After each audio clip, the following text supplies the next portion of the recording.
Pada kesempatan kali ini, di part 14 kumpulan soal P3K, kita akan membahas soal seleksi kompetensi manajerial dengan jumlah 25 soal. Tak perlu berlama-lama lagi, mari kita bahas bersama. Soal nomor 1. Bunga merupakan sekretaris atasan yang selalu mengikuti setiap kegiatan pimpinan.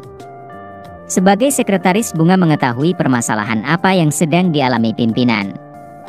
Para karyawan selalu berusaha mencari informasi segala sesuatu tentang pimpinan termasuk dalam urusan pribadi. Namun Bunga selalu tidak pernah menggubris para karyawan tersebut dan memilih diam. Menurutmu bagaimana sikap Bunga? A. Seharusnya bisa menjadi sumber informasi bagi karyawan lainnya. B. Menjaga integritas dengan mematuhi kode etik dan nilai norma di organisasi. C. Menjaga integritas selama pimpinan berperilaku baik padanya. D. Seharusnya menceritakan hal-hal tertentu dan kepada orang tertentu saja. Jawabannya adalah B. Menjaga integritas dengan mematuhi kode etik dan nilai norma di organisasi. Soal nomor 2. Usaha yang dilakukan seperti kerja keras dan cermat dalam melakukan pekerjaan merupakan wujud dari upaya menjadi pribadi yang bermanfaat bagi organisasi. Berkaitan dengan hal tersebut, saya senang A. Bekerja dengan standar hasil yang tinggi. B. Pekerjaan yang menumbuhkan kreativitas baru. C. Pekerjaan yang menantang. D. Merumuskan ide itu dengan pihak lain. Jawabannya adalah A. Bekerja dengan standar hasil yang tinggi.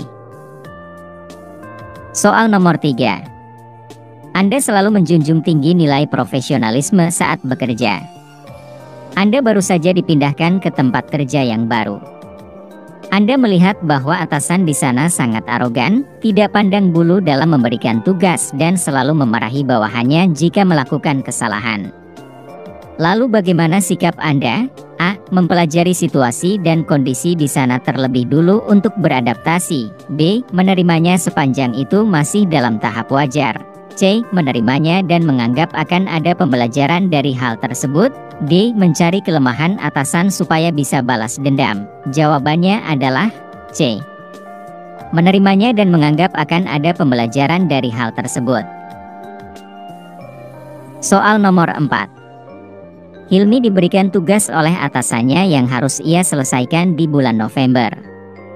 Setelah dipelajari tugas tersebut ternyata tidak jauh berbeda dengan pekerjaannya pada 2 bulan yang lalu. Namun Hilmi menginginkan hasilnya melebihi target yang ditentukan. Apa yang harus Hilmi lakukan supaya targetnya tersebut bisa tercapai? A. Hilmi mempelajari lagi bagaimana cara pengerjaan tugas pada 2 bulan yang lalu. B. Hilmi mengevaluasi hasil kerja yang sebelumnya dan berusaha menemukan cara yang lebih efektif dalam pengerjaannya. C. Hilmi bekerja sama dengan rekan kerja yang lain untuk membantunya supaya menghasilkan terobosan baru. D. Hilmi mengomunikasikan targetnya kepada atasan supaya atasan mendukungnya. Jawabannya adalah B. Hilmi mengevaluasi hasil kerja yang sebelumnya dan berusaha menemukan cara yang lebih efektif dalam pengerjaannya. Soal nomor 5. Asmi adalah seorang manajer di kantor yang memiliki 7 orang bawahan. 7 orang tersebut memiliki latar belakang dan jenjang pendidikan yang berbeda-beda. Ada yang lulusan SMK, S1 dan juga S2.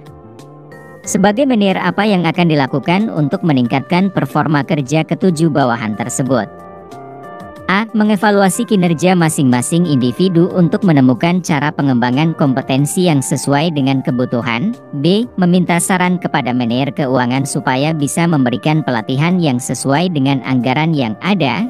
C. Menyuruh mereka untuk mencari online course sendiri. D. Memberikan mereka tugas tambahan supaya makin terlatih. Jawabannya adalah A. Mengevaluasi kinerja masing-masing individu untuk menemukan cara pengembangan kompetensi yang sesuai dengan kebutuhan. Soal nomor 6. Andi adalah seorang staf di kantornya. Kepala divisinya sedang melakukan perjalanan dinas untuk beberapa hari. Hal tersebut membuat Andi bisa sedikit bersantai di kantor. Setelah jam istirahat, Andi lebih memilih untuk mengerjakan pekerjaan sampingannya. Anda sebagai temannya mengetahui hal itu, bagaimana cara Anda menyikapi Andi? A. Menyarankan agar meminta izin terlebih dulu kepada atasannya. B. Membiarkannya karena itu hak dia. C. Mengingatkannya untuk menyelesaikan tugas utamanya terlebih dulu. D. Memarahinya karena tidak bersikap profesional. Jawabannya adalah C.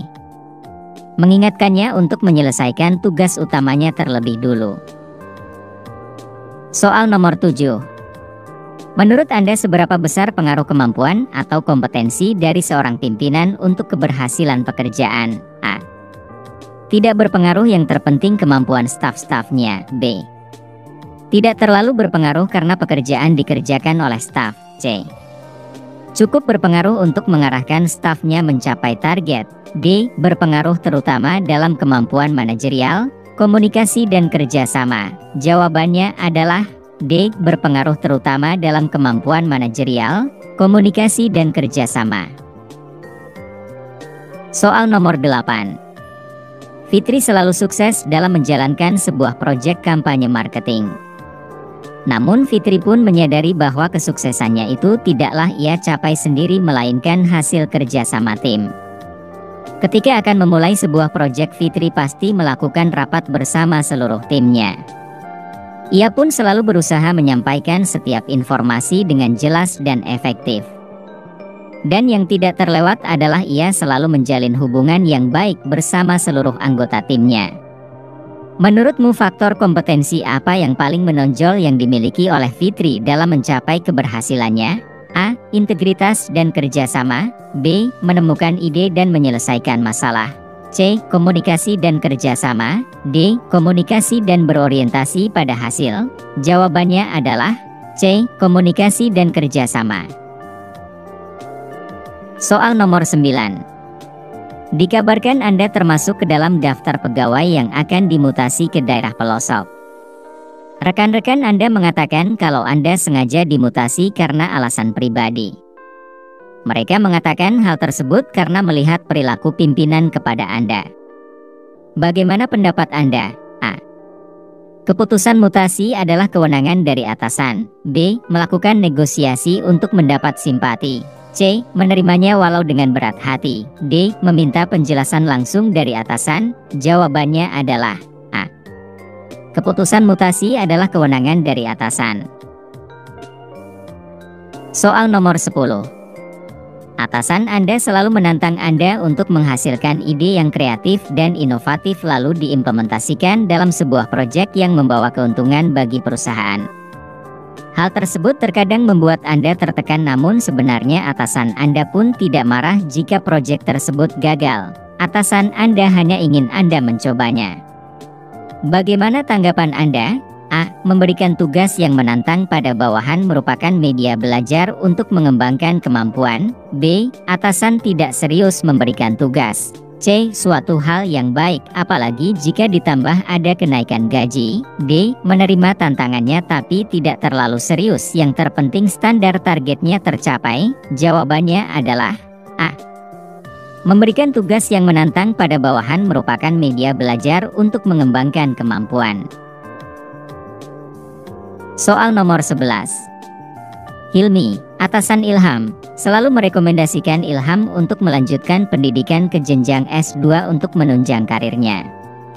Namun Ilham selalu menolaknya dengan alasan skill dan pengetahuan masih bisa didapatkan melalui kursus atau pelatihan yang saat ini banyak dilakukan secara online seperti yang sudah dilakukannya. Bagaimana tanggapan Anda? A. Harusnya Hilmi bisa membujuk Ilham untuk melanjutkan studi S2. B. Seharusnya Hilmi langsung mendaftarkannya S2 supaya Ilham tidak ada alasan untuk menolak. C. Mendukung keputusan Ilham dan memberikan kepercayaan kepadanya. D. Tidak mendukungnya karena kursus online tidak akan efektif. Jawabannya adalah C. Mendukung keputusan Ilham dan memberikan kepercayaan kepadanya. Soal nomor 12.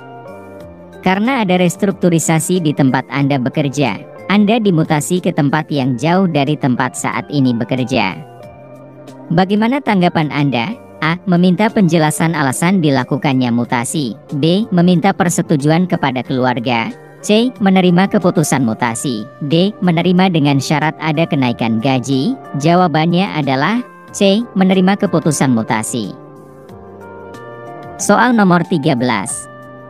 Atasan Anda meminta Anda mengantarkan sebuah dokumen yang akan ia gunakan untuk presentasi sebuah proyek penting. Namun saat Anda akan mengantarkan dokumen tersebut, di jalan Anda melihat sebuah kerumunan yang membuat kemacetan jalan. Apa yang akan Anda lakukan? A. Melihat kerumunan tersebut dan memastikan bahwa korban sudah mendapat pertolongan. B. Membantu menolong korban kecelakaan. C. Segera mencari jalan pintas supaya bisa mengantar dokumen tepat waktu. D. Menghubungi atasan Anda dan meminta izin akan terlambat. Jawabannya adalah C. Segera mencari jalan pintas supaya bisa mengantar dokumen tepat waktu. Soal nomor 14. Yura mendapat informasi bahwa warga marga hidup akan mendapat bantuan sosial berupa pembagian sembako. Setelah Yura mengumumkannya kepada warga, ternyata ada perubahan bahwa bantuan sosial untuk warga marga hidup ditunda hingga bulan depan. Langkah seperti apa yang harus diambil oleh Yura? A. Segera mengumumkan kembali kepada warga sambil menjelaskan alasannya. B. Protes kepada yang memberikan informasi kenapa terjadi perubahan. C. Tetap melakukan pembagian sembako menggunakan biaya sendiri. D. Mengasingkan diri karena malu telah memberi informasi yang salah. Jawabannya adalah A. Segera mengumumkan kembali kepada warga sambil menjelaskan alasannya. Soal nomor 15. Atasan Anda sedang melakukan perjalanan dinas keluar kota untuk beberapa hari. Perjalanan dinas ini bersifat rahasia, jadi hanya divisi Anda saja yang mengetahuinya. Namun tiba-tiba pejabat penting dari instansi pusat datang untuk menemui atasan Anda. Karena atasan Anda sulit dihubungi, akhirnya beliau langsung menanyakan kepada Anda dan sedikit memaksa. Bagaimana Anda menyikapi hal ini? A.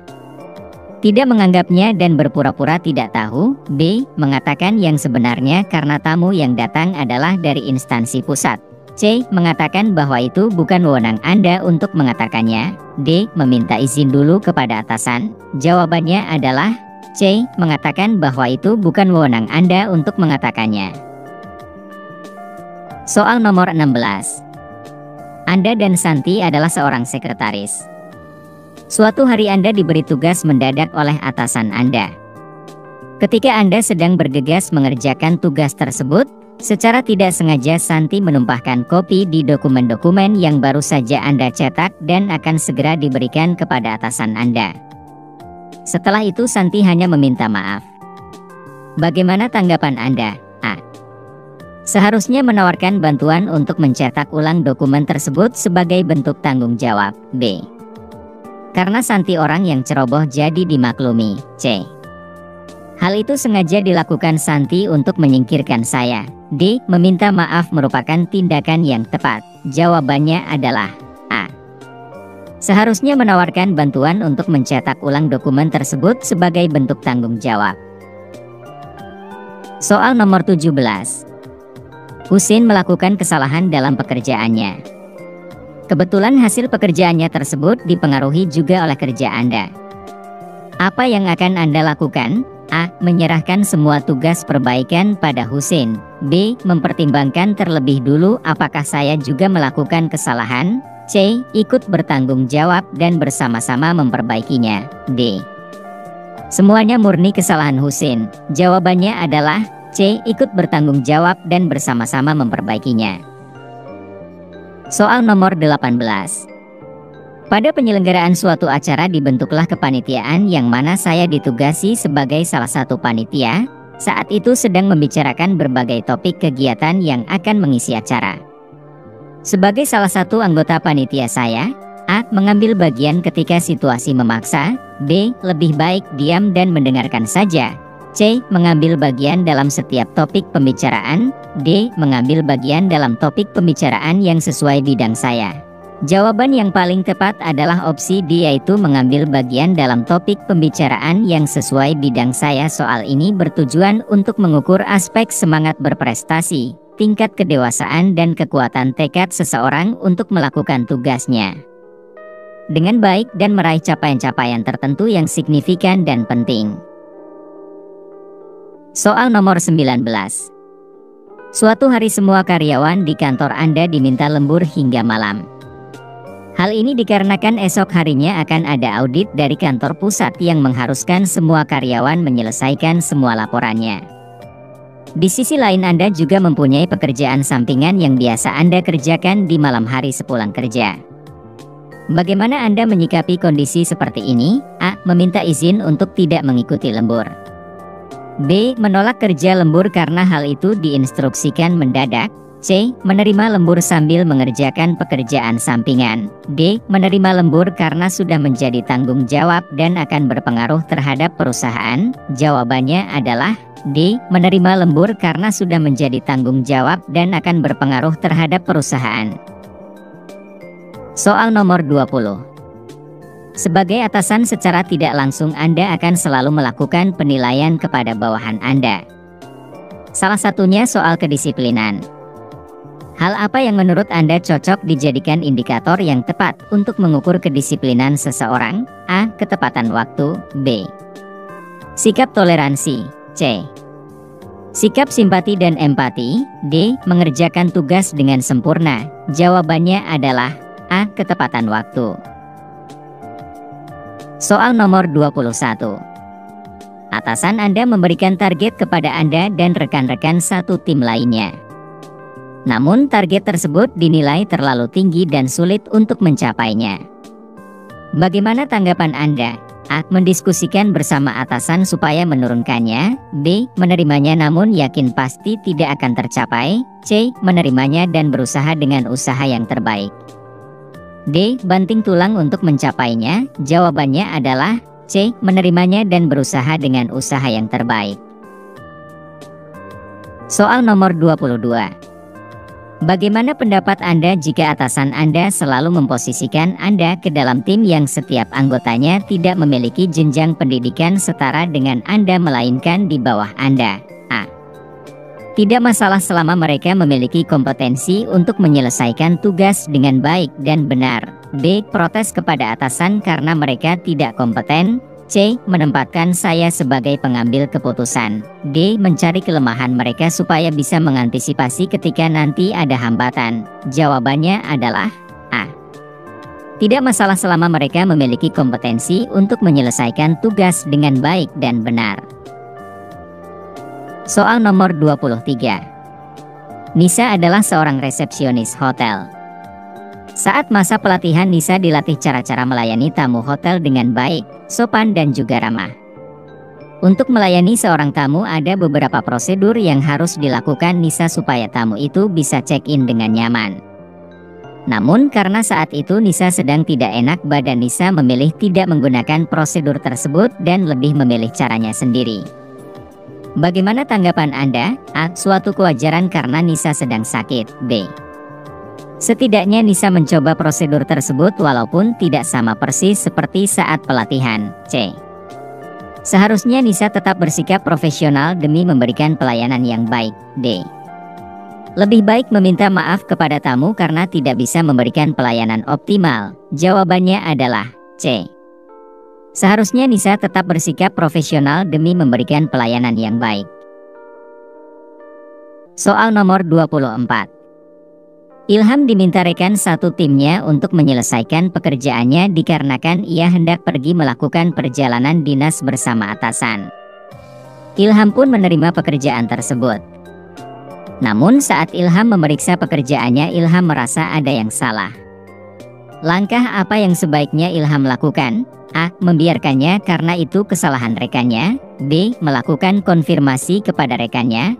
C. Merevisi tanpa melakukan konfirmasi. D. Menunda mengerjakan. Jawabannya adalah B. Melakukan konfirmasi kepada rekannya. Soal nomor 25. Agus sebagai seorang atasan seringkali membandingkan hasil pekerjaan yang dilakukan oleh bawahannya. Hal itu membuat bawahan Agus merasa jengkel.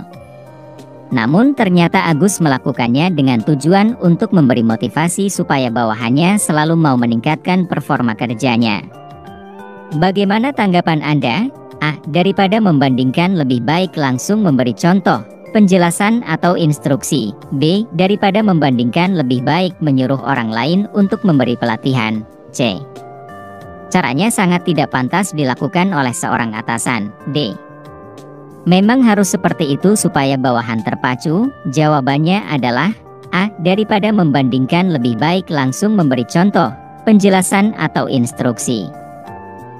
Terima kasih telah menonton video part 14 ini, dan mohon maaf, soal tes kompetensi sosial kultural dan wawancara ada di video berikutnya. Semoga video ini bermanfaat buat semuanya dan semoga lulus menjadi ASN. Untuk kelanjutan channel ini, mohon subscribe, like and comment. See you next time. Wassalamualaikum warahmatullahi wabarakatuh.